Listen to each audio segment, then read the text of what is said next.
Good evening, everybody. Good evening, Carl's Conversations on Facebook. Good evening to those of you who are catching this on my personal Facebook page. And good evening to all of you who are catching this on Carl's Conversations on YouTube. We thank you for coming with us again this evening as we try to deal with a very difficult subject. As you know, this is Carl's Conversations, and our motto is a safe place to have difficult conversations. So before we get started, we want to say a special shout out to Pastor Timothy Wright Sr., the senior pastor of Victorious Living Ministries in Virginia Beach, Virginia. Today is his birthday. So happy birthday, Pastor Wright. Happy birthday. Happy birthday to you. We're going to bring in our guest. We still have one more guest who will probably chime in as we're live, and we'll just bring her in at some point. But today we want to have just a roundtable conversation about the Breonna Taylor situation there in Louisville, Kentucky. And of course, on Wednesday, we all saw the Kentucky Attorney General address the media to let us know that one of the three police officers involved would be charged. And he's being charged for, I think they said, wanton endangerment or something like that, for recklessly firing those bullets into her window. And those bullets, I think, went into two adjacent apartments. But the other two police officers, who I believe one of them, the bullets that they fired actually ended Miss Breonna Taylor's life. They have no charges. And from my understanding, the law in Kentucky says that because Breonna Taylor's boyfriend shot the first shot, all the other shots that the police fired in return were justified because lethal force had been used against them. There is, from my understanding now, there is some question about the no-knock warrant. I guess there are some witnesses saying that they heard the police knock, and some witnesses are saying that they didn't. Of course, we know this is going to be worked out in court. I think that many of us black and brown people, and let me say, many of our Caucasian brothers and sisters who are empathetic to our situation, they're upset. Because for me, I'm asking the question, what is a black life worth in America in 2020?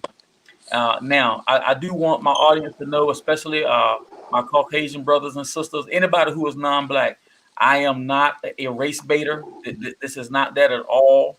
But I am a black man, so of course I speak from a black man's point of view. So what we're going to do today is have this difficult conversation. And like I said before, Carl's Conversations is a safe place to have difficult conversations. And we're going to do that. So joining us today are our very good friends, Ira and Lucy from Syracuse, New York. God bless you. We thank you for coming on. And also Miss Elisa Middleton. She's a New Yorker, but she lives here in Northern Virginia. She is, I believe, the founder of the United Black Council, and she is also the founder of Two Mics Up. It is a show very much like this, and let me tell you, Elisa gets down for the get down. We are fans of hers. She's a tremendous community supporter, community leader, and she is an activist, and we value her voice in conversations like these. So I'm going to start with Lucy and Ira, and just ask you, what are you feeling initially about the decision out of Kentucky? What are your initial feelings? Go ahead first.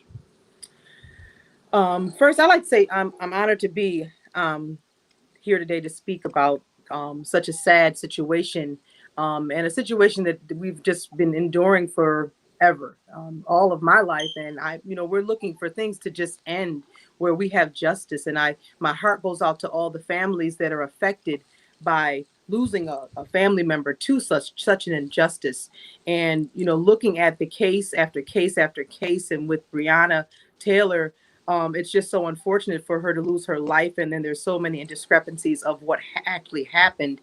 And it just seems like there's just so many holes, and unanswered questions, or questions that, you don't know what to believe. And just when you play it out in your own mind, not even being there, it just doesn't sit right with me personally. And I don't know, I can't speak for everyone, but I think, you know, with all the peaceful protesting of asking for, and you know, justice, we just need questions answered, and laws change so that people will be held accountable. Thank you. I really appreciate that. Well, Ira, did you have something to add to that? Well, Brother Carl, it is a pleasure to be on this broadcast today. And what I can't come to grips with, lose her life like that, there wasn't enough facts there for them to come in and bring a warrant at that time of night. You know, most warrants are issued in the daytime. You know, Right, you come in, you know, and you knock, and you know, you wait for someone to come to the door. right, Unfortunately, you know, they went ahead and did what they thought was right, but in my opinion, it was dead wrong. Cause you didn't got enough facts. There was not enough facts there for for a tragedy to happen like that, right. and for Well, the for the attorney general to come up with what the verdict that he came up with. I don't think he really think this thing clearly. I know we have a law in Kentucky that is different from a lot of other states. We know about, you know, the right to defend if you've been attacked. But those laws at this present time, they shouldn't be. They should be tweaked. I hear you. I hear you. Thank you for that. Lisa, what are your initial thoughts about what happened in Kentucky with the with how the attorney general handled that? I think the attorney general and the grand jury verdict was a travesty of justice. I think the initial speech that the attorney general Daniel Cameron gave was a simple job interview. I think that he did not present any of the evidence that would have um, gave this grand jury a full scope of the actual case.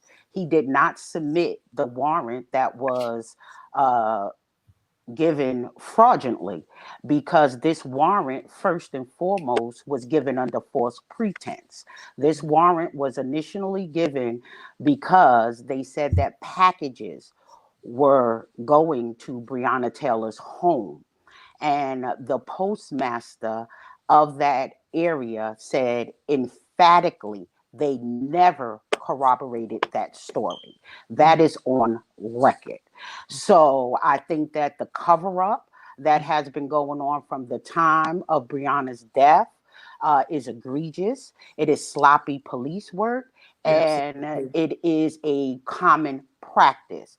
This woman did not get aid. She was shot 6 times, 35 or so odd bullets entered her home. There were 80 shots in all.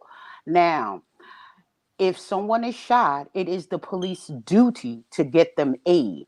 She laid and she bled out for 25 minutes before she was rendered any type of aid. Kenny Walker, her boyfriend, had the right. This is a stand your ground state, right? This is an open Yes. carry state.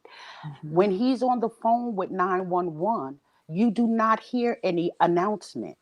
This so called witness that lives upstairs, he had 3 times this Yes, it man did. has said he did not hear anything. So miraculously, now that we're going to grand jury 6 months later, he's heard the announcement of the police. 12 neighbors, including Kenny Walker, who was on the phone with 911 reporting a burglary, did not hear any announcement. He was within his rights to shoot a warning shot because that is the law. He was able to shoot a warning shot under the law, but unfortunately, in this country, stand your ground does not work for us. So he was, in fact, arrested and charged. Until this case went national, that's the only way that he got justice for himself, because he was arrested and charged with Mhm. attempted murder. So Mhm. this case, the initial police report said there was no injuries, as Breonna Taylor was lay dead in her apartment. So the cover up started from the beginning. Yes. And Daniel Cameron was well aware. He is backed by the police unions. He has been endorsed by the police unions. So we understood that we were not going to get justice when he spoke at the RNC. Wow. Absolutely Right. right. You're right. Well said. Yeah. You brought out a lot of information, Well and I'm said. glad that you did, because there's so much to have to that we have to parse out about this. And what I was trying to do this evening is just kind of give a voice to what's going on. And listen, anybody in the audience, if you have a question or you have a comment, please send it forth. We'd love to address your questions and comments. Matter of fact, we're doing this for you. We want to give you voice. A lot of people that are hurting about this. One thing that I belong to a group of pastors here in Northern Virginia, and we're working through racial reconciliation in the church. And I was speaking to them Thursday morning about this, and I was telling them, spiritually I'm intact. My faith has not been shaken. I said, but my humanity has been broken. And I don't know about you all, but I could feel our ancestors, those years, or, all those Negro spirituals. If you go back and you listen to them, there was something that came up from deep within. Yes. And of course, for them, in Christ, and then the church is the only place they had true love, acceptance, and where they could find justice. Outside of that, there was no justice for them. And I felt like this when I heard that verdict, like there's no justice for us. And I was telling them in the Black National Anthem, Lift Every Voice and Sing, there's a portion of that song that says, "Stony was the road we trod, bitter was the chastening rod." And the way I was feeling Thursday morning is like I could feel that stony road under my bare, bleeding feet. And I could feel the bitterness of that chastening rod. And it really makes me wonder, what is the value of a Black life? And where do we go to get justice? Like I said, I know that there are a lot of moving parts in this case, but even what I know now does not seem right. I was having a conversation with somebody who I know and love just yesterday evening, who had a very different opinion of it. So I do understand people see this differently, but I do want to ask, and I'll start with you, Lucy and Ira. Do you feel anything towards the value of Black life as it pertains to this case and recent cases like it? I feel that as a Black person, male or female, because this is affecting both, we're disposable. We are disposable. And the way the laws are set up, they seem to protect the people that are committing the crime.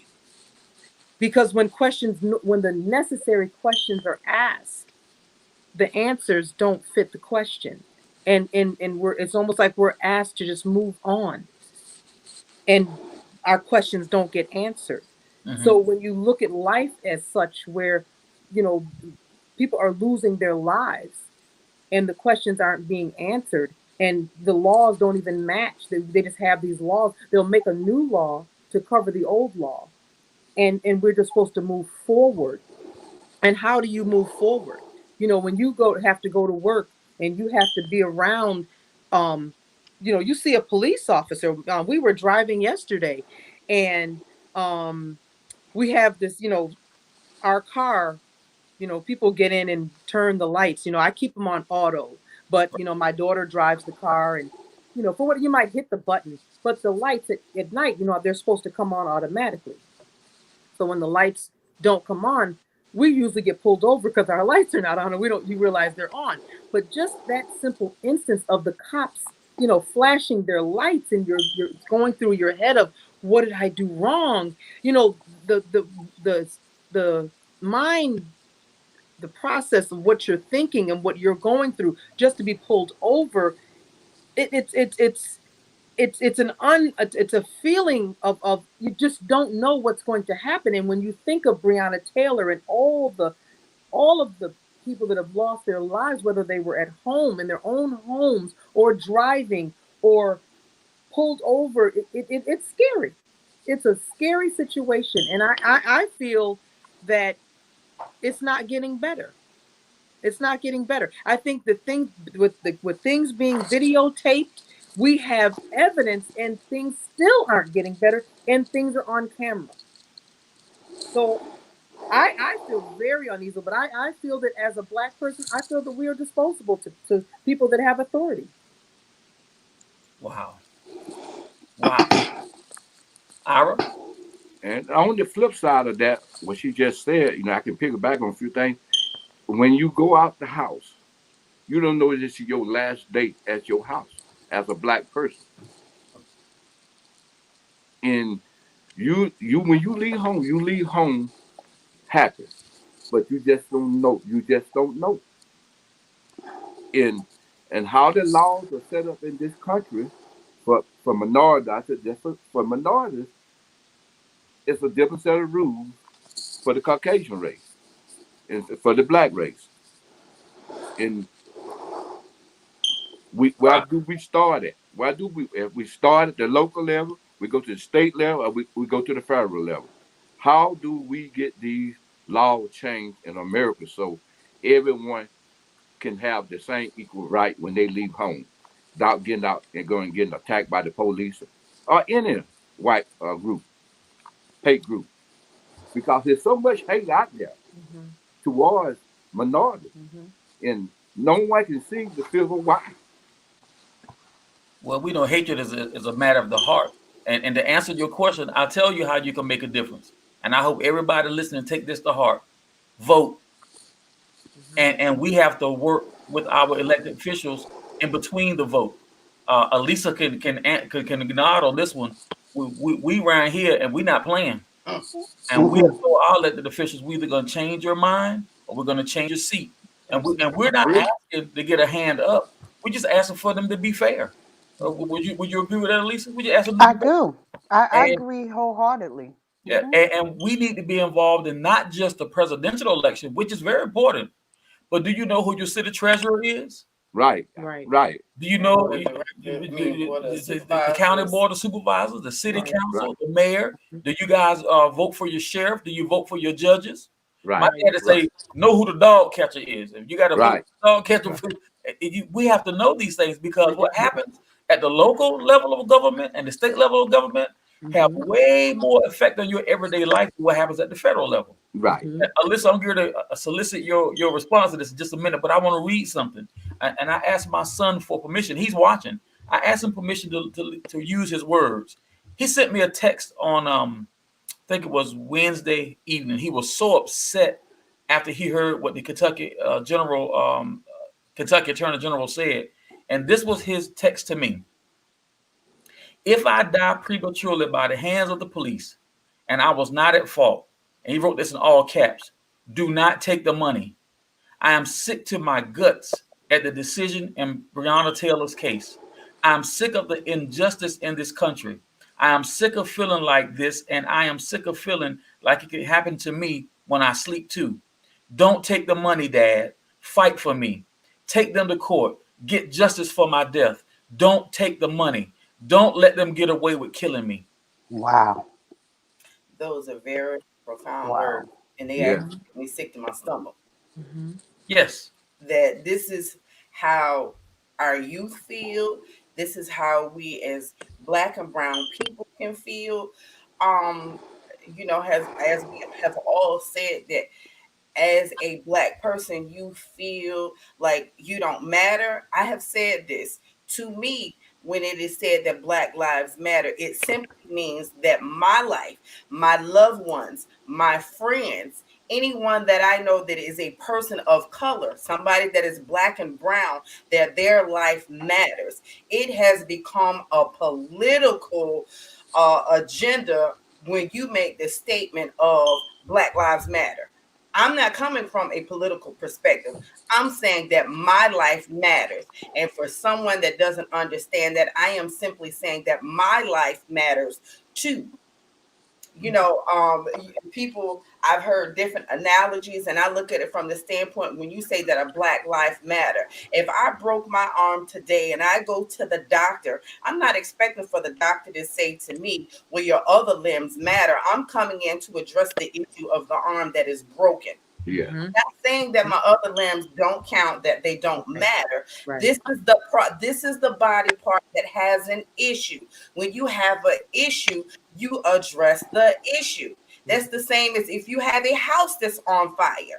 You're not going to say all houses matter too. No, you're going to go and put the fire out on the house that is burning. If your house is on fire, you have the expectation that the fire department is going to come and put that fire out.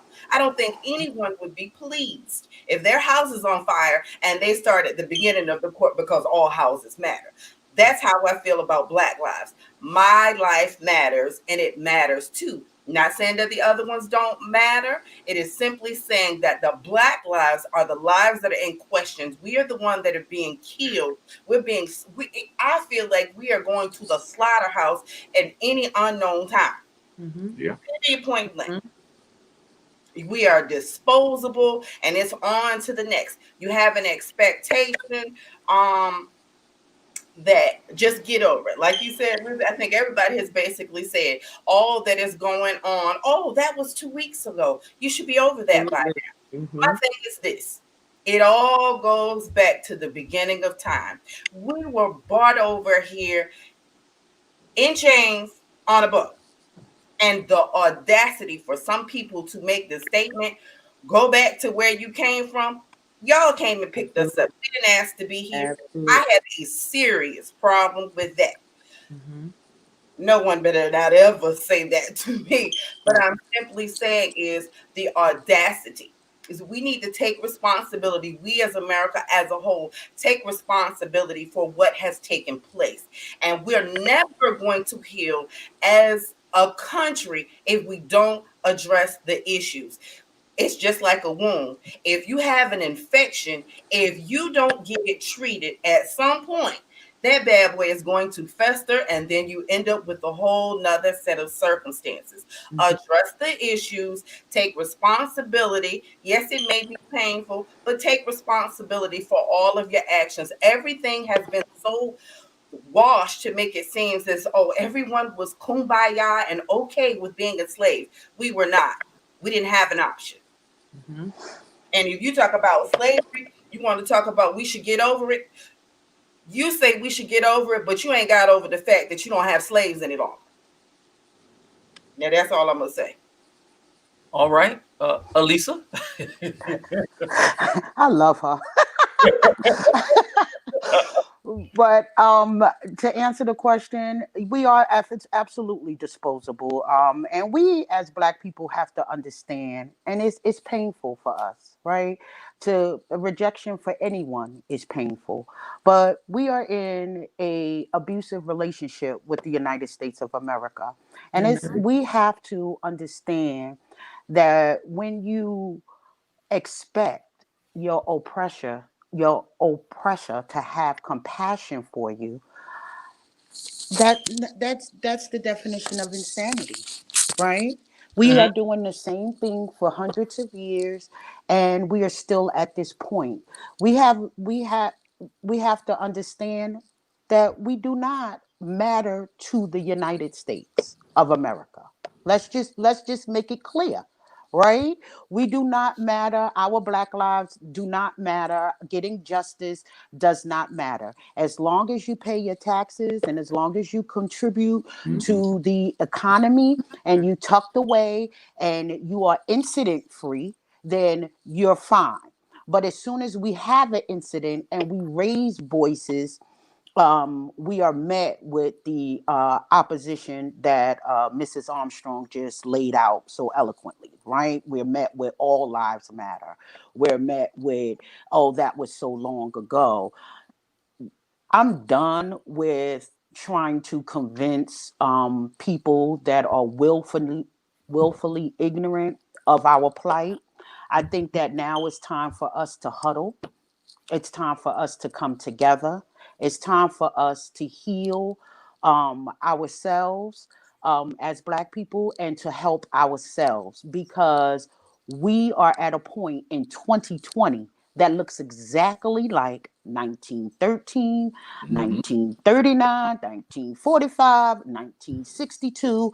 We are in the same position with a country Mhm. that does not accept our skin. The history of this country, the ideals, the systematic racism are embedded in this country. Your life, my life, any person that is Black life is disposable, and it is not more than a police officer's career. So if they have to choose between a police officer's career, as we've seen over and over again, and justice for your life, then we already know the answer. We've seen this. This is proven. The sad part is that we were not shocked. We were just hurt because it's again, we knew when we saw the buildings boarded up. We knew what it was going to be when Daniel Cameron was assigned to this case. We know what is going to happen because we're used to it. And they expect for us to march and then it'll die down. And then we all go into our retrospective areas and Mhm. continue our lives and continue paying our taxes until the next incident. And they Yes. have shown us. And the reason why I use abusive relationship, because if someone shows you who they are, believe them, Better believe Okay, it. right? Better You Right. believe it. always True. say that you cannot change people. And we can't expect anything different out of this country than that has been shown to us. So I think the difference is the way that we, as Black people, have to deal with this country. And we have some hard conversations that need to be had within the Black community, how we are going to move forward, because we live in a capitalistic society. Yes. Mm-hmm. All the only attention we could get from them is money. Here- Mm-hmm. So here's we here's need a to question do from the that. audience that I want us to tackle. Okay, Mm-hmm. and this is from I believe that Mike Strickland and I were classmates, Mm-hmm. and this is one of my Caucasian brothers who is Facebook friends with me, and he has a question. Mike and I have gone back and forth because we don't see things exactly the same as it pertains to this. But I appreciate his transparency and his honesty. And here's a challenging question for us. He says, "I have a question. Do you hold no accountability to the boyfriend who shot the first shot that created the return fire? In my eyes, it's his fault that this happened to her." Can Um, sure. Okay, go ahead, listen. Go ahead. Go ahead. I had to raise my hand on that. Yeah. I've worked in the New York City Police Department for 10 years, over 10 years. So I understand the police having to do their job. I get that part. But when you go through police training, when you're going for fire, when you're going for firearms training, you go through a house, you go through plenty of scenarios where they put civilians in the mix, even when you're in the service. Not sure if any service people here, then you'll know what I'm talking about.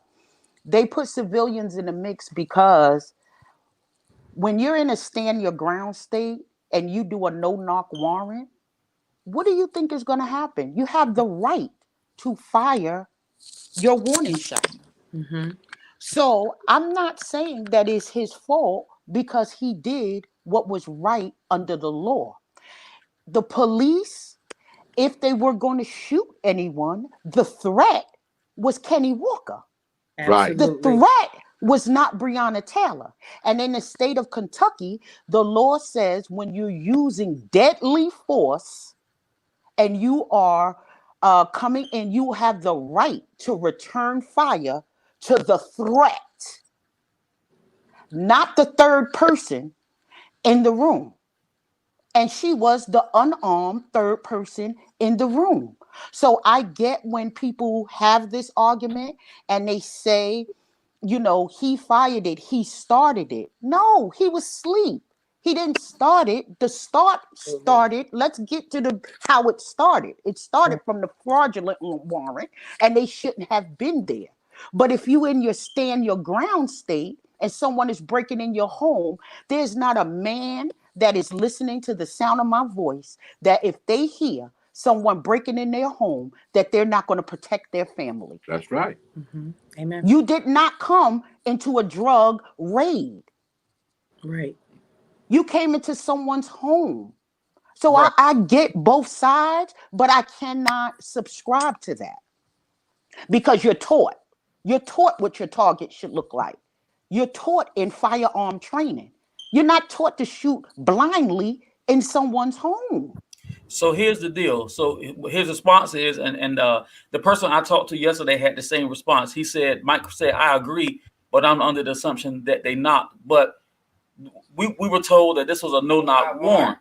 And Absolutely. so I do understand there is some confusion, and I'm not going to pretend like I know.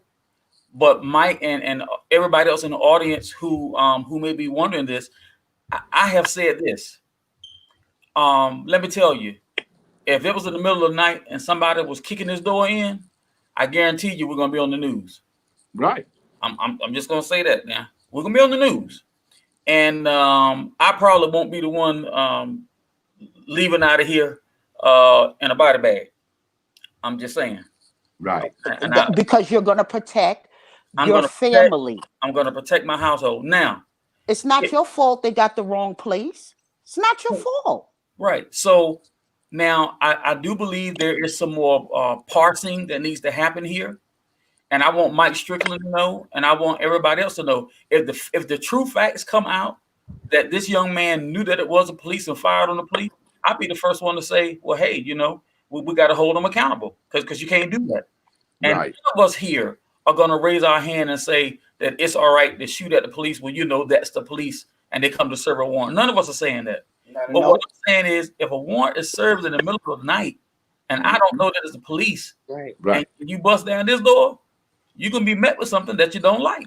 He Right. called Right. 911 to report a burglary. So that's And the evidence that he did not know it was the police. Right. And see, at the same time, based off of the information that has been shared on the news, they also indicated that they were at the wrong home, and the person that they went looking for, that was supposedly at Breonna's house from the jump, was already in custody. Absolutely. So how is it that as the police department, that you don't check all it's of trust but verify, make sure that the people that you're looking for, they're in the locations where they're said that they're to be. You didn't check any system to confirm the person that you're looking for is locked up.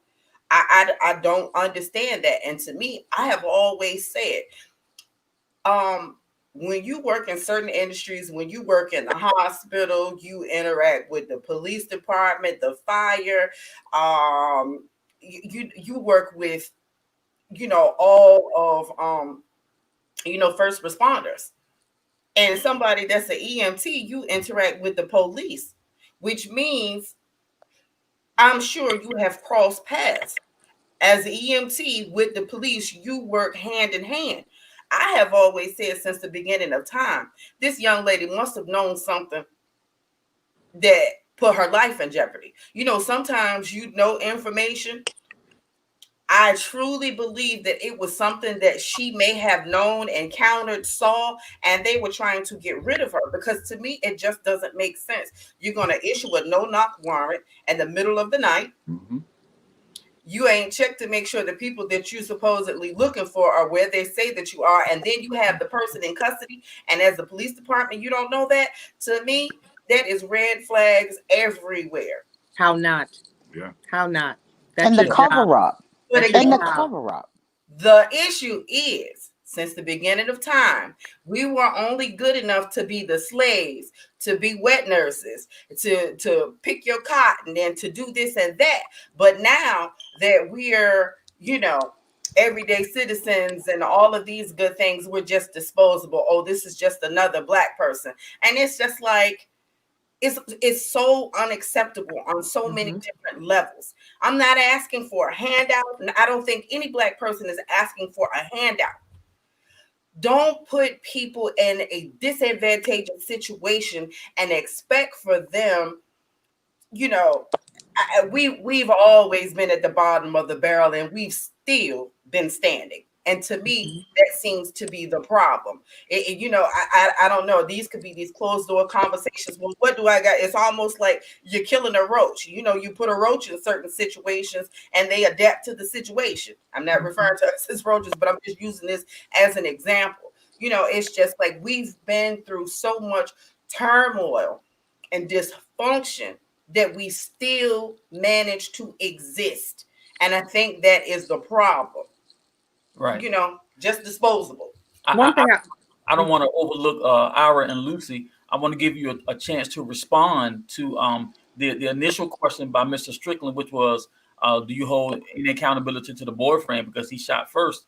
And also, he came back and said he agreed with what Alyssa said, but he was under the assumption that the police did not. Lucy and Ira, what do you think? well, I'd like to say is what I see in a lot of these cases is that people get hung up on one piece of evidence, and the thing is that if he shot first, Right. does that warrant shoot to kill? Just shoot? If one shot was fired, no other shots were fired by them. Right. They just shot to kill. You shoot to kill everyone till everyone's dead, like a Western movie. I mean, it just doesn't make any sense. That okay, some movies you see the bad guys are shooting, and then the cops shoot, and then they wait to see if are Right. they are they out of ammunition. Who they might talk on the bullhorn and say, "Come out with your hands up, or we're gonna come in." Right. It just doesn't seem right. And Tisha, I love what you just said about where they're trying to get rid of her. You have to put all evidence on the table, and you can't just get stuck on, well, he shot first. He shot first. He brought it on. He brought it on them. Well, a lot of other things happened before yesterday or 2 weeks before. You don't know what led up to this. What Right. might, like you said, Tisha, might have why they're in this situation and what happened afterwards. And I think with the cops and what they're doing, because I had read where it said where they were trying to prosecute Hankerson, and they were saying that his bullet wasn't the bullet that killed her. Well, whose bullet did then? If that is the case, but you only want to charge for the bullets that went into an apartment, so it makes it seem like you're more concerned of the bullets that went into a wall than into the person that you killed. Mm-hmm. So when you hear all of the evidence being unfolded, we can't get hung up on a hangnail. And I think the issue with the money is people, everyone thinks everyone has a price. There's you can be bought. And my thing is I look at traffic violations and you plea it down. You run a stoplight, you got a broken tail light, you got your registration, but you can go to court and plead it down. Mm-hmm. Why? Because we can be bought. We can bargain. And basically, we're bargaining with our lives by doing that. We're saying, okay, what's 12? What is a dollar to 12 million to 45 million to a zillion dollars going to do when the life is lost? And you're not going to get that person back. And I think as a people, we have to get out and vote. We have to stand up. We have to get involved. Your mother, your grandmother, is she voting? Everyone needs to check their family and really educate themselves. And like Carl was saying, get involved locally. It starts locally. The other gentleman you had on the panel a few nights ago, and they were saying one of the I'm not going to mention the name, but one of the persons that was in charge has been holding a position for years, and all he does is a cookout. So you're holding a seat and you're doing nothing. You have a platform, you have a voice, and I don't need a title. My name is Monica Lucille. I don't need a title. That's my government name. That's all you need is to speak up. And I think as Black people, we can't look to other people to help us. We gotta help us. Mm-hmm. We're in the situation. They don't care. They can give you 12 million because they got it. And if you accept it, just like if you got a comp case. Once that comp case is settled, you can't come back and say, "Oh, my leg still hurt." It's settled. It's done. So we have to keep it going, and we have to fight in a civil way that we're going to get justice. We can't just say, "Okay, I'll take the money and I'm good." We're not good because who's next? Who's Right. next? It could be one of your family members, and then what? Now you want to be on the news and you want to protest and you want to be the president of something. We're too. I read a book, A Day Late, $1 Short. The best book I ever read. A Day Late, $1 Short. The title itself speaks for itself. That we have to be ahead instead of being behind. We have to really think and be conscious of, I'm not going to be here forever. I got grandkids. Right. You know, what are we leaving? What are we showing them? Oh, just take the money. I don't think that's the solution to it. But to answer his question of saying that he shot the first shot, I think that's just one piece of what happened. What led up to. Okay, let me read something. I'm going to put this on the screen real quick. Mike Strickland, I appreciate your engagement here, and I want to make sure we bring it to the forum. Mike said, "Listen, I agree that police are power stricken and need reform. I believe the person that needs to be held accountable are the people that sent those officers to do their job to that home to serve a no-knock warrant." And let me tell you, Mike, much of that statement I do agree with. Now, I do believe that the actions of the officers do bear some responsibility. But I've been saying from the get-go, one of the reasons why we got to have not just police reform, but criminal justice reform, because the see, the courts were involved in here too. The policies put in place in the state of Kentucky and especially in the city of Louisville, where that type of warrant came about, we got to examine that process. What I'm saying is nobody else needs to die like this. Right. Yes, the family got $12 million. Okay. But I'm sure they give that money back to have Breonna back. Absolutely. I read y'all what my son said, and listen, I'm gonna read this again because, man, when I read this, I cried. This is what my son wrote to me on Wednesday after the Kentucky Attorney General spoke. He said, "If I die prematurely by the hands of the police, and I was not at fault, do not take the money. I am sick to my guts at the decision in the Breonna Taylor's case. I am sick of the injustice in this country. I am sick of feeling like this. I'm sick of feeling that it can happen to me when I sleep too. Don't take the money, Dad.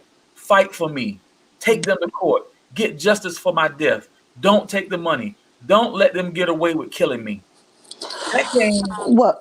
from a 23-year-old college graduate. He got 2 degrees. He has a tremendous job. He has never been in trouble with the law, never been in trouble in school. The boy been an honor student his whole life, never gave his daddy no trouble. But this is how he feels. This is what this is doing. And it's a warranted feeling. Yes, It's warranted and it is valid. But I do want to speak to the money part. The Breonna Taylor's mother sued the Louisville Metropolitan Police Department for whatever reason. Maybe everything is just too much for her because she hasn't had a chance to grieve. I don't know if she wanted to take that to court. I don't know if she wanted to endure that. So the settlement was settled out of court. But what sticks out is that they settled a wrongful death suit. So that means that you admit to fault. yes. But your son is saying, "Dad, fight for me," in which the Taylors are fighting. But when you up against a system, where do you go? What do you do when you don't have the Attorney General like Daniel Cameron, who has your loved one's best interests at heart? Absolutely. Because he never even submitted the search warrant itself into evidence for the grand jury. The bullet that came out of the police officer's leg, out of his mouth, the bullet, he cannot, after ballistics, say that bullet came from Kenny Walker. Oh. So we're just looking at a corrupt Yes. system Yeah. when politics are at play. And on a political spectrum, we don't exist. I want to say something real quick, and then I'm gonna get a microphone to Ira. Look, Ira quiet, but he got something to say. And I'll just tell you now. No, Um, I'm listening. um, I want to make sure I'm clear. I'm not against suing them, and my son is not against suing them either. Right. What the point he's making is, don't settle just for the money. Fight for my justice. But And I I do agree. believe that civil action and lawsuits, we got to act like them. Sue them not just for murder cases. When they stop you and they act a fool, Mhm. go get a lawyer. It need to be so many lawsuits until it breaks the financial back of the municipalities. Until if they won't change the policies by us going to our politicians. Well, I tell you one thing: these insurance companies that back these municipalities going to get tired of paying these lawsuits for police Mhm. officers who don't behave. And let me make sure I'm very clear. I want to say this to artists. I'm gonna look right in the camera. None of us are anti-police. Not at all. Mhm. We love, honor, and respect good police. Right. Matter Mhm. of fact, when we call 911, we I want the want you to police come. to come. We want you to be the police. Absolutely. But good police don't behave like this. And good police don't know of police who are bad police and say nothing. Because I believe that you stop being a good cop when you know of a bad cop and you say nothing. So I think we got to redefine what we call a good cop and a bad cop. Because if you and I do understand I'm not law enforcement, and there are things I don't understand, but I was in uniform as a soldier, and I know how it goes. You know, you talk about no snitching. No snitching is the real deal when it comes to those boys in blue. But listen, you got to understand that when you lie on a police report, you change a person's life. Absolutely. You understand what I'm saying? And that's against the law. It's against the law, but people do it all the time. Mhm. So Ira, I do want to hear from you. You've been quiet and you're smiling, but I know you got something to say. Well, basically, Brother Carl, what I want to say, why is the fact that when the police come to arrest someone now, and they don't talk them down, they don't talk the person to come out, but they rather come in and shoot the person, kill the person, and roll them out, instead of take the person off and handcuff and put them in the car. Yeah, that, It, you know, why that come into play at now? Every one of these young black men and black women that got killed, I never heard no one say they tried to ask them to give up. Whatever the issue with the problem was. The first thing they did, they shot him. go ahead, teacher. I got an answer to that. Our skin is the color that it is. Because to me, it seems very obvious when you have people that do not look like us, that have shot up movie theaters, that have shot up schools, that have gone into church and attended Bible study with the parishioners and then shoot them thereafter. They don't look like us. They do They not. are given water. They are taken to Burger King, McDonald's, Chick-fil-A, or wheresoever, and they are treated with dignity.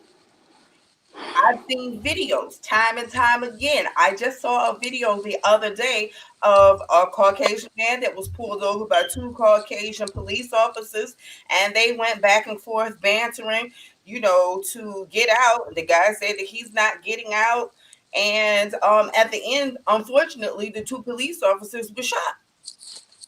Now that is a very unfortunate thing. At the same time, um, it doesn't play that way when you're a person of color.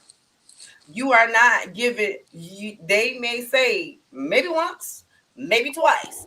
To me, I look at it from a standpoint, and I do believe in um, the police and them doing a good job and all of that. I'm all for it, but it has gotten to the point that I remember back in the day, if you did get pulled over by a police officer, the first thing they would say, "Do you know the reason that I stopped you?" Right. Mhm. That, in my understanding, that is what they are supposed to, you know, ask you, so you can in turn say, yeah, I was speeding, or no, I was not. Again, I'm not in law enforcement, so I don't know the inner workings. But that doesn't seem to happen nowadays when the videos are recorded. When people ask the question, when they look like us, when they ask the question, and again, you can ask the question in a respectable manner. Um, officer, what was the reason that I was stopped?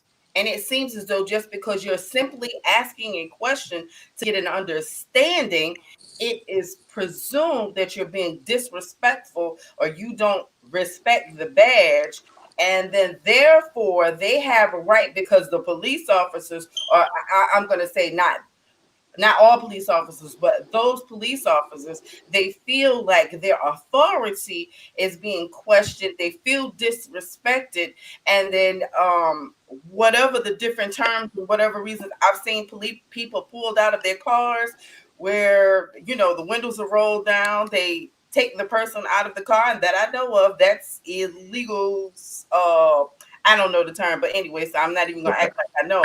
But you basically pulling somebody out of the car because they simply asked the question. Right. To circle back all the way around the bend, it's because we look the way that we look, and then when you make statements like that, you hear crickets. You know, I don't know too many black folks that have gone in and shot up movie theaters. I don't know too many black people that have gone in and shot up all the schools and things of that nature. Either way, that situation isn't right altogether, period. Someone has lost loved ones and it seems to be answered. But again, it goes back to, it feels as though we are not valued because the laws were never set up to protect us, because we were 3/5 of a person and we were considered as property. Mm-hmm. I'm going to read something, and then Elisa, I want you to respond to this first. It's two different things I'm going to read. First, this is a post that I made a couple days ago, and I was trying to use the Word of God to encourage us because this thing was wearing me out. This came from Proverbs 24, verses 23 through 25. These also are sayings of the wise. To show partiality in judging is not good. Whoever says to the guilty, "You are innocent," will be cursed by peoples and denounced by nations. But it will go well with those who convict the guilty, and rich blessing will come to them. And then I added hashtag don't lose hope, hashtag God has an answer, hashtag we matter to him. And I want to read something that my son posted earlier. I put it up here, but I want to go back to it. I know this is not the topic per se, but I think that it blends well. He wrote, BLM is not political. It was created out of pure desperation. And he's talking about the Black Lives Matter slogan. And if I'm wrong, son, you correct me. It is not political. It was created out of pure desperation. The very fact that we have to declare that our lives matter strikes truth at the core issues in this country. Mm-hmm. We are in such crisis, we have to declare a simple human truth to people. Black Lives Matter, simple. And I Wow. do know Mm. that there are a lot of black people who get very upset and think that that is a racist term. I was talking to a black man yesterday who looked at me and said, all lives matter. And I don't like that. And when I explained to him, I said, what we're saying is Black Lives Matter too. He said, nobody ever explained it to me like that. I said, we're not saying that we put the value of our lives over the value of anybody else's, but it is apparent to many of us that our lives are devalued in this country. And so I want to deal with that, but I want to add something else. I'm going to start with you, Elise, but I want us to talk about it. We know that there's a difference between the BLM organization and the BLM movement. They're not the same. There appears to be some delusion when it comes to the BLM organization. It appears to me that there have been some anarchists that have infiltrated the organization and are causing a lot of violence, and destruction. And Elisa, the way we get down around here, we don't operate like that. And if you were that type of person that tried to join the groups that we're part of, Stafford Black, Enough, Stafford NAACP, National Black Council, did I say it right? United Black Council. United, I always mess it up. I'm so sorry. United Black Council. So we don't get down like that. But I do realize that depending on where people get their news source, it all looks and sounds the same. And so somebody told me yesterday, he said, man, you got a branding problem because a lot of people are not going to touch that. because to them, when they hear Black Lives Matter, they see burning buildings. And that person also told me this.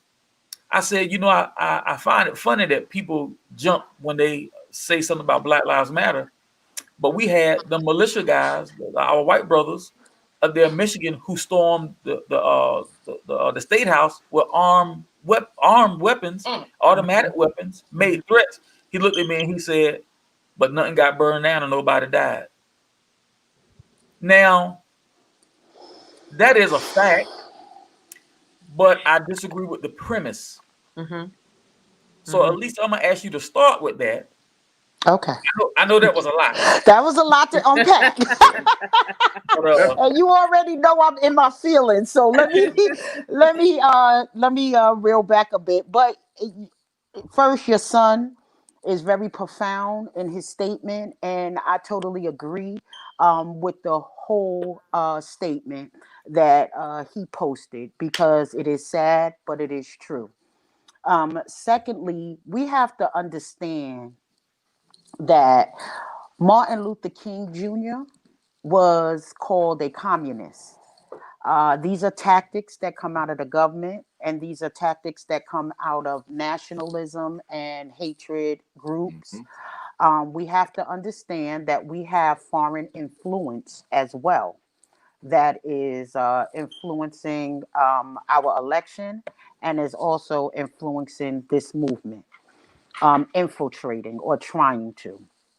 So when I hear statements that Black Lives Matter is communist, they're Marxist. Angela Davis was Marxist, and so was the Black Panther Party, right? Yeah. So they put labels on these things to deter people. This is a common practice that is done by the government.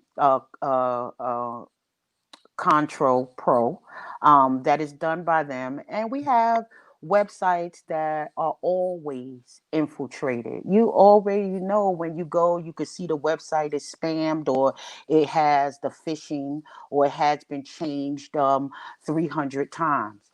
Black Lives Matter has been out since Trayvon Martin.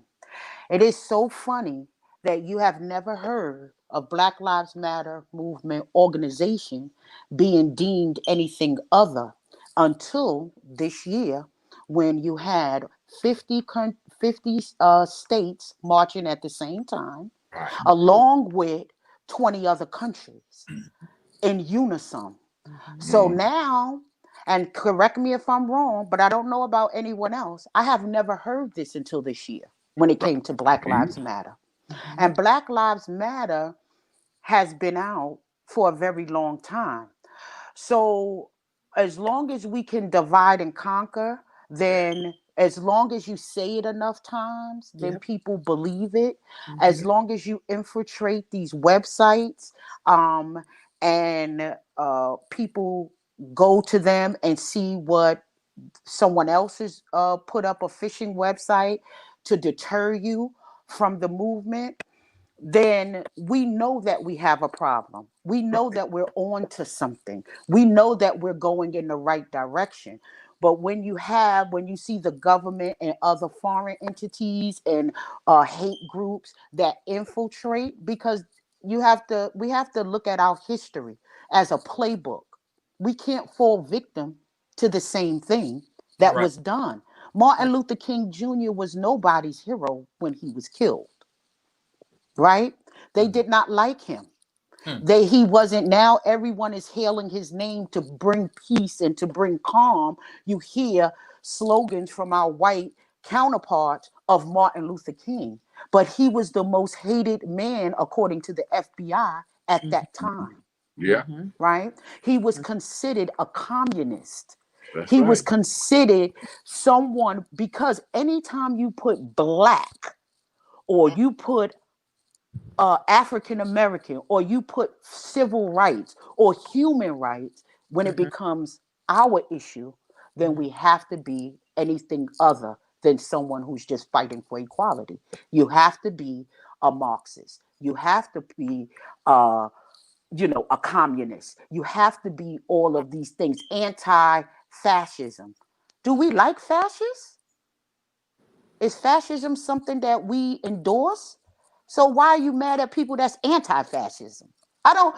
We have to, we have to really unpack all of those statements, far as BLM being a movement and BLM just saying Black Lives Matter. It's one and the same when you're talking to a racist. There's no different. And they're not trying to. I got so frustrated in conversations, not just the one I had yesterday, because it's like it don't matter what we say, you hear what you want to hear, and you put us into a box, and you don't want us out. Monica, Lucy, I want to hear from you. You go first this time. Well, basically, Brother Carl, what I see, anytime when we come together and do something that is positive, someone always gonna put division in there. And sometimes they put it in with us. Mm-hmm. If they can get one of us to go in and come up with a idea to deter where we are going, and that causes division.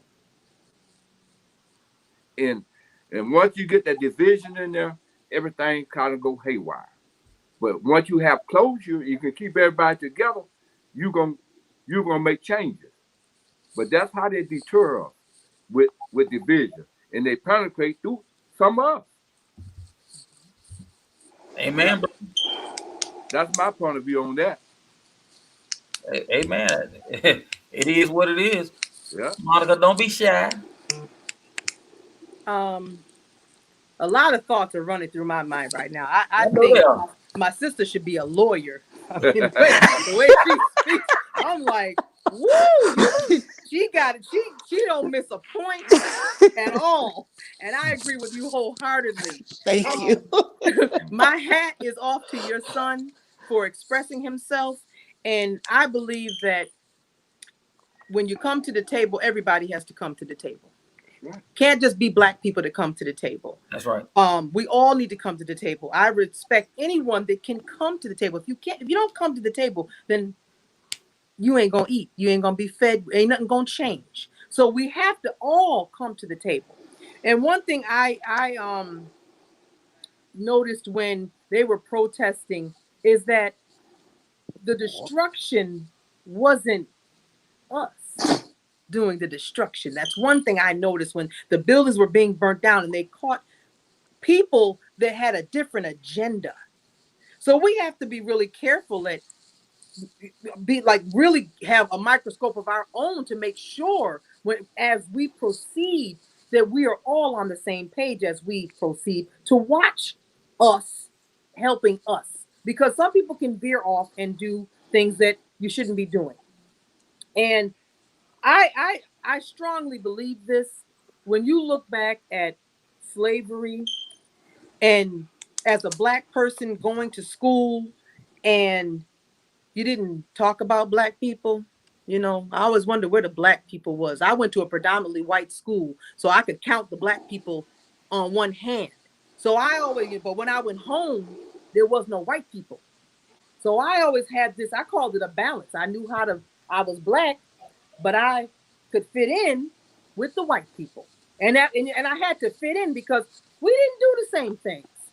We was raised differently. That Right. Our national grid, which is the power of the lights, would get cut off. I couldn't go to school and say those things. And the reason why I'm saying that is I look at the mentality of a person to think of slavery, to think of the cruelty to put on a human being. And you also had to look at, if people didn't go along with that, they might have been killed themselves. So this stuff was ingrained in these people, whether they were with it or not. And that's the only sympathy that I can get of a person that said, but they're not here to discuss that. But I look at the mentality of a person because I work with doctors. They're smart in what they went to school for, but that does not mean they have common sense, and it does not mean that they are functioning on all they, how they say, the bell ain't going to the top and the light bulb ain't lighting up, however you want to put it. They're smart in their own regard. But so we have to look at the fact of We are the elders now. Yes. Dr. King is gone.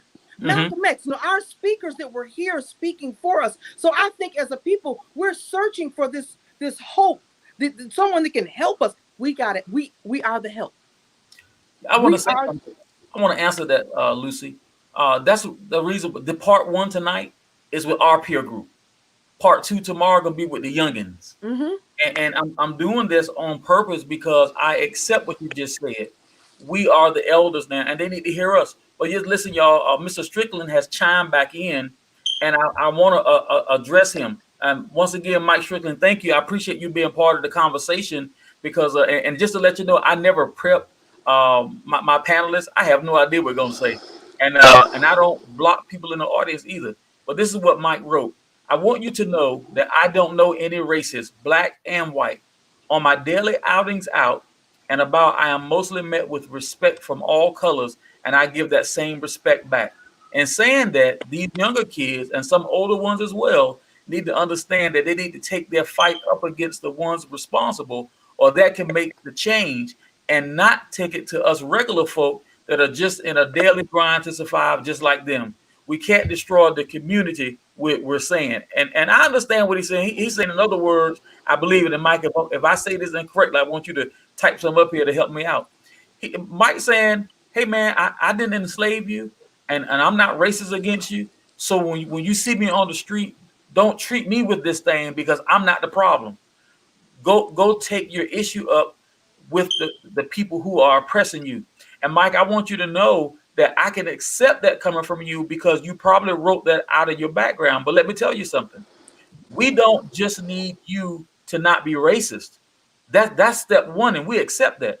Mm-hmm. We need you that if you do see that there's a problem, to join the fight where you can, get in where you fit in. You might not agree with every single issue of the movement, right? I don't. But I deal with the stuff I agree with, and Elisa can't even tell you what I disagree with because I don't talk about it. I fight for the stuff I believe in, the stuff I don't agree with. Now, if you want to talk to me offline, I'll tell you now.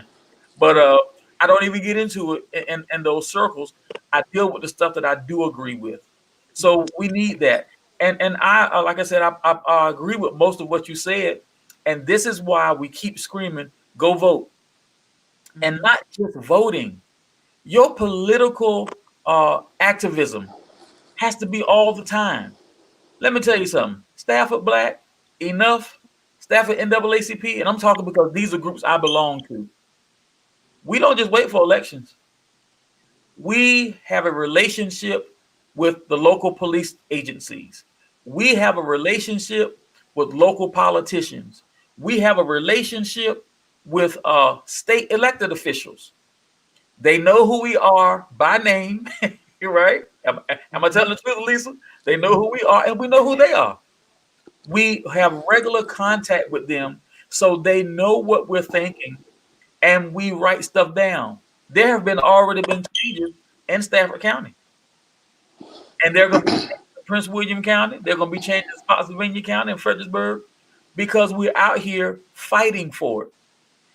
And after the election goes down, no matter how it goes down, whoever is in the seat, we're going to deal with them.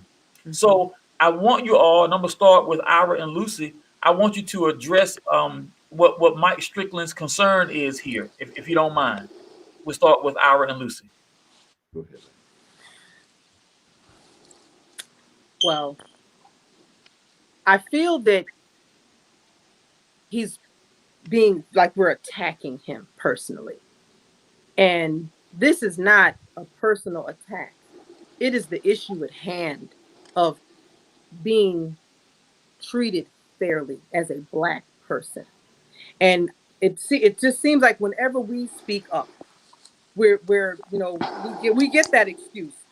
We didn't enslave you. That was my grandfather's grandfather's grandfather's grandfather. But that doesn't excuse the fact of the issue at hand. So we don't need to get off topic and get into our feelings of personal of I'm being attacked or we're pointing a finger. We are trying to get the same treatment that is extended to the next person of a different color. It's not fair.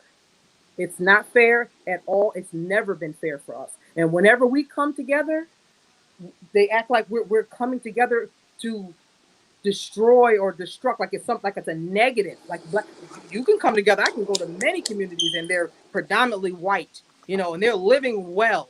But when you think of a black person, we're in the ghetto and we're trash. We're no good. We're not to be thought of to have any type of equality.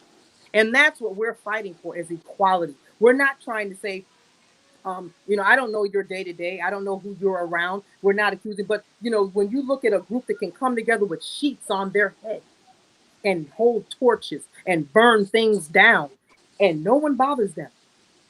But see, now we're in 2020, and those people have taken the sheets off, and they're working next to me, and I don't know that their sheets home in the drawer.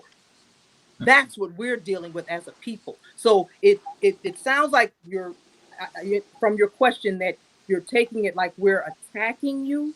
We're not attacking you. And that's why everyone needs to come to the table to be heard, to be understood, so that we can move forward positively, productively, and equally. Hey, I thank you, Lucy. I appreciate that. I appreciate Mike being a part of the audience, but because Mike and I read the things sometimes on this Facebook page. We don't agree all the time when it comes Right. to politics, right? But I don't allow stuff like that to make me have a negative view Right. of people. Right. We might have some differences, but we can still be brothers. So I Right. appreciate him being a part of the conversation, whether we agree or disagree. Absolutely. Um, and he has something he said. He said, "Well, know that I'm met all the time with I can't never understand because I'm white. So how am I supposed to know or understand if I'm unable to?" I'm gonna say something, then I'm gonna give the microphone to Tisha for a minute. And I know you're itching over there, Lisa. We're coming. So Mike, I would say this, and look, he also said, "I love you, man." Um, well, Mike, let me say this, and I don't answer for all people, but I'll answer for me.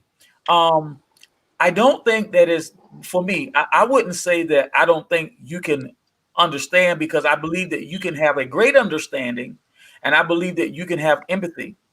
But like anything else, I can't have a full understanding of where you are until I walk in your shoes. I was explaining this to one of my white coworkers the other day, and we were talking about police, and this guy is a former military cop, and I explained to him. I said, "Buddy, that same good cop who stopped you yesterday, I won't see that same personality when he stops me. You don't see what I see because you're not in my skin, and I'm not pointing a negative finger at you, and and saying that you lack the ability to understand because you're a bad person. I'm saying that we have experiences that you guys don't see because you don't walk in our skin. Right. If I'm in the car with you, Mike, I might get a break from the cop that stops us. But I'm in the car by myself or with two or three other black guys. I'm telling you, that same cop who was cool to me and you is not the same deal. And so that may be what you're hearing. And then let's say that some people are a little brash. They may feel differently. But I'm gonna let my wife talk, because she over here itching too. Go ahead, baby. Okay, so what I would like to say, Mr. Thank you very much for your input. It is definitely needed. The one thing that I would like to say, addressing Mr. Strickland and for individuals that are watching, um, yes, it was the forefathers of the country. Happened to be white. That could be your grandfather's grandfather's grandfather's grandfather, or maybe his uncle. At the end of the day, they were the forefathers, and they dealt with black people the way that they dealt with black people back then, and that has slowly transitioned in time here. The things that we as black people are dealing with right now, as we have indicated, we can't just talk among us black folk. In order for there to be change, um, we have to talk to everyone. It have to be our white brothers and sisters, the Latino brothers and sisters, our Asian brothers and sisters. It has to be everyone, as Lucy indicated, everyone has to come and have a seat at the table. Mhm. Everyone experience is different. Yep. What our white brothers and sisters may encounter, and some of them don't have an understanding. Like, when we have said to them, you have white privilege, they may not understand it because they're dealt with and handled in a certain manner where we as black people consider that, oh, there's definitely white privilege. At the same time, when talking to each other, we have to understand each other's story, background, um, to have an understanding of how it is to walk in the other person's shoes. Sometimes you can't understand something until you have walked through it yourself. I've said before, it wasn't until I had a personal situation. I've parked this. I just give you an example. I parked in handicap parking when I was not handicapped. Was it wrong to do? Yes. But I looked at it at that particular time as, I'm just parking here for 5 minutes. I'll be out the way. Now, to the person that is handicapped, that may be an amputee or somebody that suffers from PTSD, that gets the weird looks like, you Mhm. don't look handicapped, or Mhm. whatever this situation may be, you don't understand it until you become handicapped, which I was. You have a different experience and you take value in that handicap parking spot that is in the front, because you have you have back issues or you had neck surgery and you have to walk a few steps, and those few steps can be debilitating. In situations like that, you have to understand everyone's story and background. And just because you're happen to be a white brother and sister, that doesn't mean that your life is rosy either. We all have to respect each Right. other and your different experiences. Just like as black people, we can't just automatically look at a white person and assume that may be Republican, or all the negative connotations that can Right. come with being a white person. Just like we don't want to be judged, we can't judge people based off of what we just see. We have to be respectful of each other, and have to walk together. And just going back, and I'm gonna be real quick, um, in regards to us black people coming together, it is assumed that would be considered a protest. Well, if there is Right. something that you have an Right. issue with, you protest to address the issue, to make the change. That doesn't necessarily mean that you're coming together as you're a thug, you're this, you're that. And I think it's very unfortunate that the administration that's in place, the things that he uses to basically say, go out and vote for me. However you vote, that's however you vote. But I think it's in poor taste when you say, if you don't vote for me, you're going to have people taking over your good neighborhoods and it's going to become a ghetto and this and that. And it's so negative. Everyone wants to have the best in life. Everyone wants to be a whole person. You want to have a good job, provide for your family, live in a nice home, be protected in your home. That doesn't necessarily mean because you have black folks coming to your neighborhood that it's going to become a ghetto. Absolutely. And I'm just simply saying everyone should be judged off the content and and their character instead of what their skin color is. Hey, Elise, I'm coming to you, but I want to read this next comment from Mr. Strickland. And once again, Mike, I appreciate your input. He said, and I don't feel like you're attacking me at all. I understand that. So in knowing that, how am I supposed to understand something I can't understand other than judging someone by their character? So, Alyssa, and I know that you'll do a wonderful job at it. Since the last time we came to you, just give your thoughts on All right now, Absolutely. Toya. Well, Mr. Strickland, first of all, I appreciate you engaging, and that means that you are trying on some level to understand. Mhm. So here is what you can do if that is your intent, is to understand. We're not here as protesters, as the media is projecting us, or as if the politicians are projecting us. You have to use discernment when you are making these decisions, because everything that you see on the news is just simply not true. They only going to give you the um, sensationalized version of it. So, as with was happening in Minneapolis, you seen there were infiltrators. So keep that in mind because it was proven, Mhm. but it was only proven by our millennials and Generation Z because they are very versed with using the cameras. So it Mhm. was able to be proven that these people are infiltrating protests. We can't be so naive to think that all protests are violent because the spin that is happening on the media is indoctrinating this Okay. kind of um, belief. So, of course, when you say don't burn down buildings, don't do this, CNN, which is a very liberal news channel, I just called them out just last night, for reporting a that the library in Louisville was on fire. In Louisville, Kentucky, was being burnt down and it was on fire. 502, which is a local independent that streams through the internet, stood in front of the library and proved them wrong. So if you're trying to understand what is going on, I first implore you to turn off the news and really, really, really see the issues. Because yes, there are people that are angry. Yes, we have a right to be angry and we have a right to protest. But make sure that you're understanding that the real agitators in this protest are the police. Just yesterday, again, and I'm only saying this to prove my point. Uh, Breonna Taylor's mom was out with Until Freedom and some other Tamika Mallory, Marsana General, and some other protesters, and they were marching. They were marching yesterday. They went and they got surrounded by police in Louisville on their path as they were turning back to walk to Injustice Park where the rally started. And the police did flash bombs.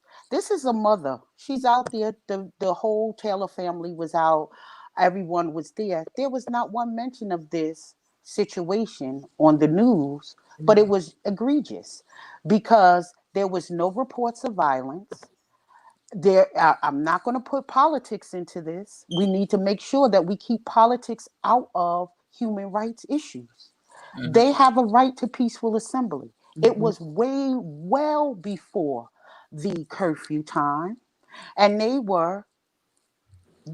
they had flash bombs um, thrown at them, and people were hurt. A 5-year-old was trampled.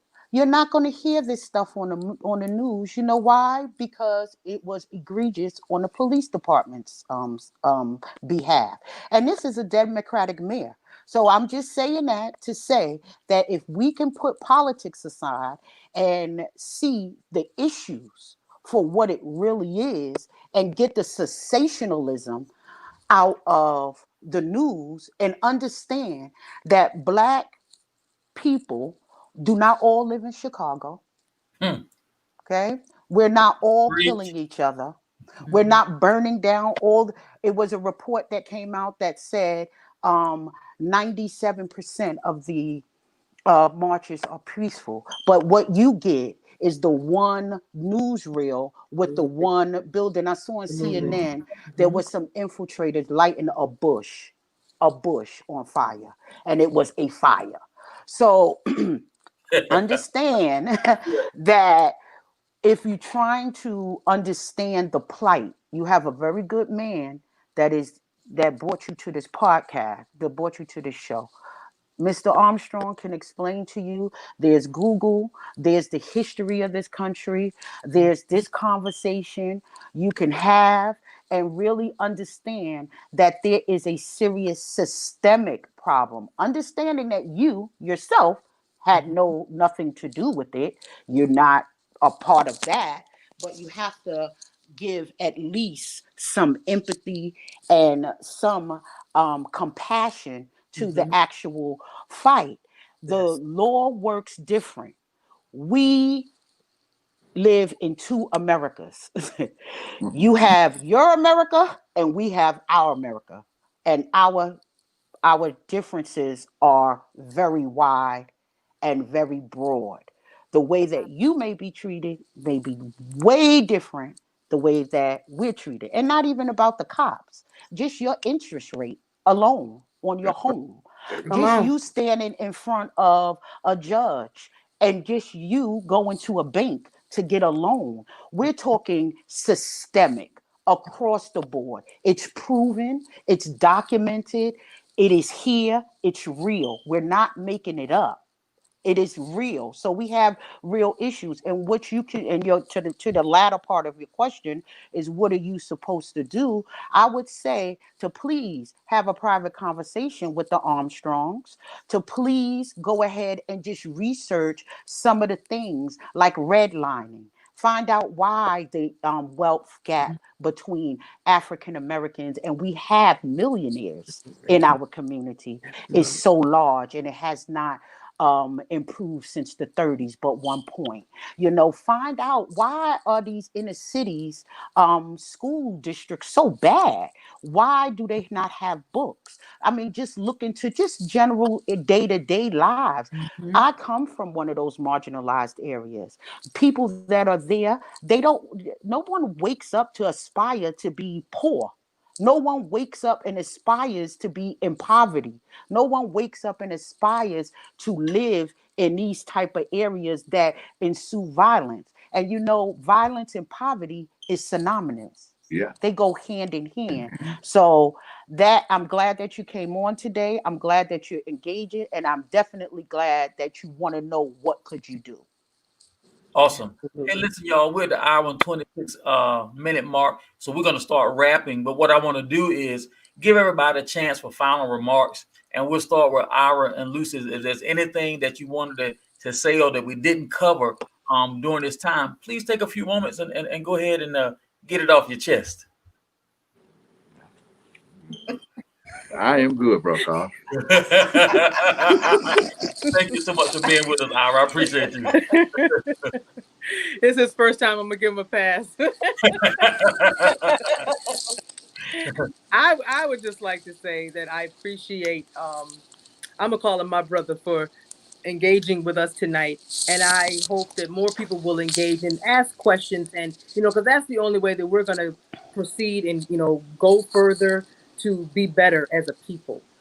Black people have always tried to be better because we've always had a foot on our head. We're not looking for handouts. We just want equality, and I think the more you try to shut us up, and I'm speaking to America, we're going to keep on talking. And I appreciate you, Brother Carl, my sister Tisha, for allowing us to be on this panel tonight and speaking for our generational, um, where we fall in the age gap. And I would love to come back and speak more. I can't wait to hear what the younger people have to say, because I feel that it's going to take all of us. We can't just listen to the young. We can't just listen to the old. It's going to take everybody to be heard. And one thing I just want to go back to where we were talking about the word protest, is that I think sometimes when we hear a negative word attached to something, it just stays negative. And when I heard that, we were talking about that tonight, the protest means we have questions that need to be answered. It's not a protest. It's not like we're just coming to burn a building down. No, we're trying to get to the table. That's our fight, is to get to the table so that we can be heard. So I just say thank you and God bless. And I just pray that we can be better as a people, as a whole. Thank you so much. Miss Elisa? Thank you. I just want to say thank you to the panelists, and thank you, the Armstrongs, for this panel. I think that what you're doing is definitely a good part of the movement. And I hope that we all unite, because uniting is the only way that we're going to get through this. And we need to put our differences aside, whatever our differences may be. It needs to be left at the door of revolution, so we can move this needle forward in a big way. All right. Elisa, please tell the audience how they can find you with the United Black Council and Two Mics Up. Yes, the United Black Council is on Facebook as the United Black Council. On Instagram, it's UBC1, and Two Mics Up is Two Mics Up on Instagram, any way that you listen to your podcast, and on Facebook. All right. I'm gonna give my wife the microphone in a minute. I want to publicly apologize. We were supposed to have another panelist, Miss Tia Nicole, but I made a mistake in sending the link. I thought that I did. Something went wrong with my PC and I didn't catch it. And she would have been a tremendous part of this conversation. She's been on several of my shows before. So Tia, I'm so sorry. You know I don't operate like that. It was an honest mistake, my friend, and I owe you one. I owe you one. So, teacher, do you have any closing comments? Yes, what I would like to say is thank you for allowing me to be up here with you, my boo. And it's always a pleasure to see our good friends Lucy and Ira and my sister, Lisa Middleton. Yes. It is always good to be here on the show to take part. What I would like to say to our good friend, Mr. Mike Strickland, I want to know, I'm just going to have to call you out, my brother. We need you to come and join the show so we can have a heart-to-heart, face-to-face, all the side. Mr. Strickland, we would like to have you here on Carlsconversations. We would like to get you live and in color because I think it is imperative that we speak to our white brothers and sisters, and the only way for us to progress is for us to have a seat at the table, for us to be respectful, to have an understanding of each other. Everyone has a different walk in life, but I think for us to move forward, we need to have our white brothers and sisters here to help us to get an understanding, and then they can say to the other white counterparts, you can't base a book by its cover. When they say this is what they mean, because there are so many negative connotations and statements made that it can be taken and run with it, and then we never get anywhere. I think in order to progress, we simply have to come to the table together. We would love to have you. It would be an honor and a privilege, and then I get to meet you. But, you know, in all seriousness, I think it is imperative that we just continue to work together to get the word out, you know, to have participation from the individuals that join. You know, any comments, questions, concerns, like, comment, subscribe, Carl's Conversations, Carl Armstrong, Heart for the Community, Two Mics Up, all of the above, United Black Council. Yes, you agree? Yes. Hey, Mike, I'm gonna contact you, man. We'll set it up for real. Yeah. No, but just thank you to everybody for taking the time. I know, you know, we're on an hour and 30 minutes. It does not seem like it has been that long, but I think these are the conversations that we have to have. As he always says, this is a safe place to have difficult conversations. You know, some of the conversations that we have are not easy, but when you can have conversations and you may feel the way that you genuinely feel, and you can speak your piece and not feel like you're being attacked. We're not all going to agree. That's what makes us individuals. We are entitled to our own opinions, feelings, and whatever else. But we have to come to the table to move forward, to progress, because everyone wants to be in a safe place, wants to provide, wants to protect for their family and all of the things. And that should be the rainbow. We are just a whole bunch of Skittles. So we want to be Skittles together. And to grow and progress and to just love and help each other. That's how it should be. There so taste the rainbow. There it is. So audience, thank you for those of you who are part of our audience tonight. Listen, we're going to ask that you share this video. You can find it on Facebook at the Carl's Conversations page and also on the Carl Armstrong page. Also on YouTube. Carl's Conversations also has a YouTube channel. And if you have not already liked and subscribed to that YouTube channel, hey, today will be a good day to do so. Send me a friend request, whether it be to Carl Armstrong or the Carl's Conversations. Hey, we want you to be part of what we're doing. Carl's Conversations is a safe place to have difficult conversations. We love you all, even the ones who disagree with us, and we may disagree with us. But if we talk it out, we'll have an understanding. So until next time, as I always say, may God bless you and may heaven smile upon you.